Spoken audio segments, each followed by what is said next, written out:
Ouvrez grand les yeux.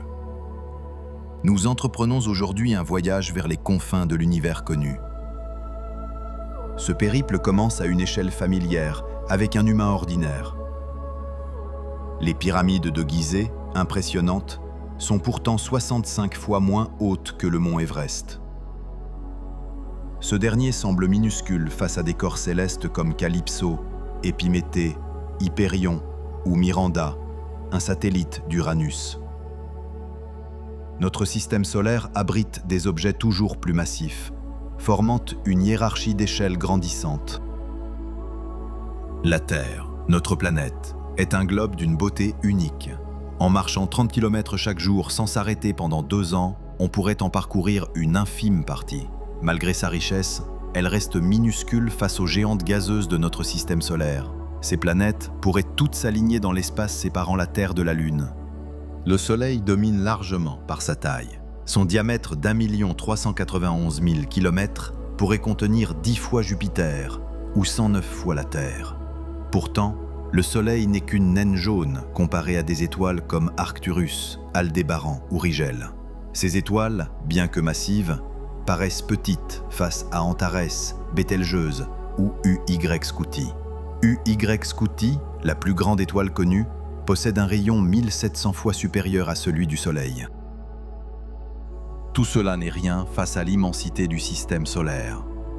Prenons le Soleil et comparons-le à Mercure, la planète la plus proche. Si les tailles sont respectées dans une représentation, les distances, elles, ne le sont pas.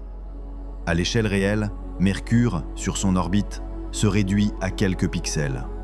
Même en remplaçant le Soleil par Arcturus, Aldébaran ou Rigel, atteindre l'orbite de Mercure reste impossible. Avec Antares, les orbites de Mercure, Vénus, la Terre et Mars seraient englouties dans l'étoile.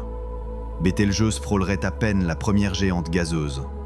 UY Scuti, malgré son immensité, n'atteindrait pas l'orbite de Saturne et resterait à 3 milliards de kilomètres de Neptune. Pour appréhender ces distances colossales, utilisons des unités de temps-lumière. Un photon, voyageant à 299 792 km par seconde, mettrait 3 heures pour aller de la surface d'UY Scuti à Neptune. En un clignement d'œil, ce photon ferait le tour de la Terre. En un instant, il atteindrait la Lune. Cette vitesse illustre l'ampleur des distances cosmiques.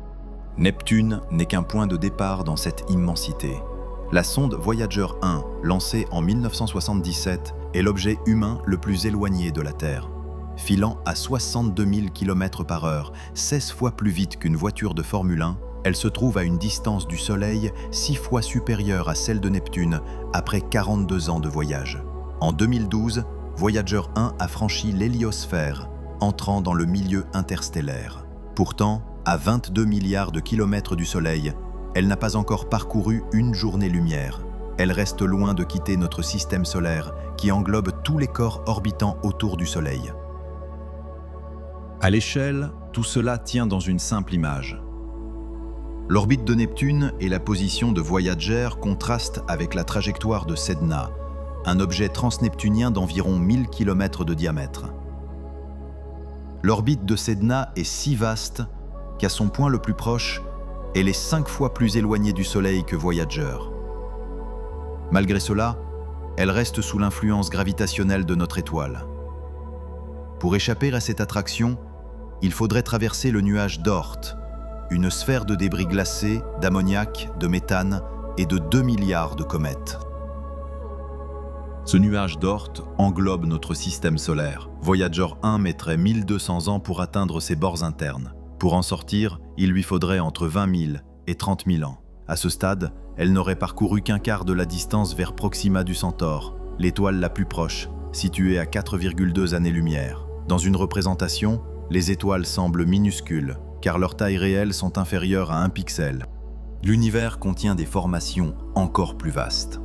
Les nébuleuses de l'œil de chat, de l'Esquimau, de la Lyre, de l'Altaire ou de l'Hélice s'étendent sur des distances comparables à celles de Proxima.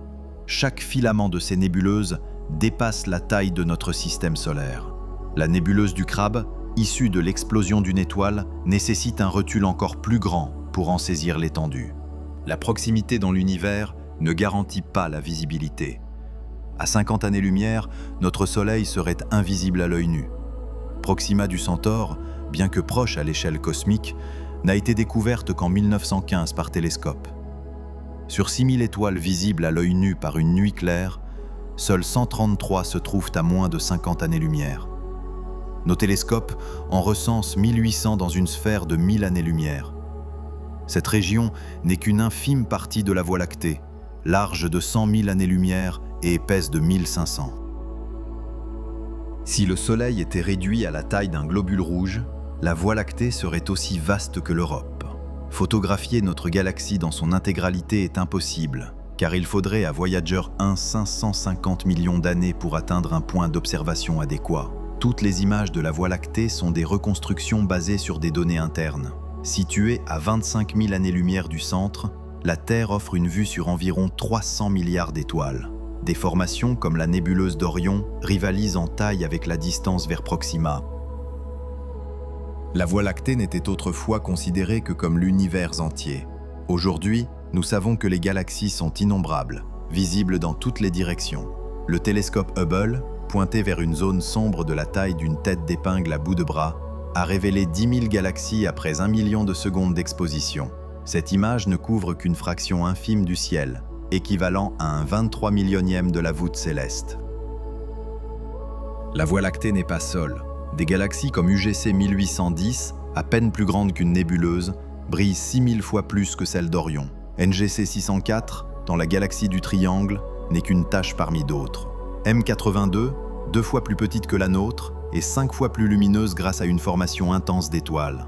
M104, la galaxie du sombrero, se distingue par son noyau brillant.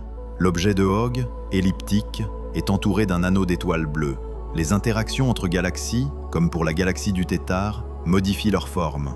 M87, 200 fois plus massif que la Voie lactée, est surpassé par IC 11001, qui contient plus de 100 000 milliards d'étoiles. Les distances entre ces galaxies sont colossales. Andromède, à 2,5 millions d'années-lumière, est notre voisine galactique. Elle est 2 fois plus large et 3 fois plus riche en étoiles que la Voie lactée. Voyager 1 mettrait 56 milliards d'années pour l'atteindre, 4 fois l'âge de l'univers. Notre groupe local inclut Andromède, la Voie lactée et une cinquantaine de galaxies plus petites. À une échelle plus large, il n'est qu'une partie d'un ensemble de plus de 1000 galaxies. Ce groupe appartient au superamas de la Vierge, large de 150 millions d'années-lumière, abritant 10 000 galaxies. Ce superamas n'est qu'une fraction d'une structure encore plus vaste. À grande échelle, l'univers forme une toile d'araignée, avec des zones denses et des vides, comme celui du Bouvier, presque 2 fois plus grand que le superamas de la Vierge, mais contenant seulement quelques dizaines de galaxies. Des millions de superamas semblables existent dans toutes les directions.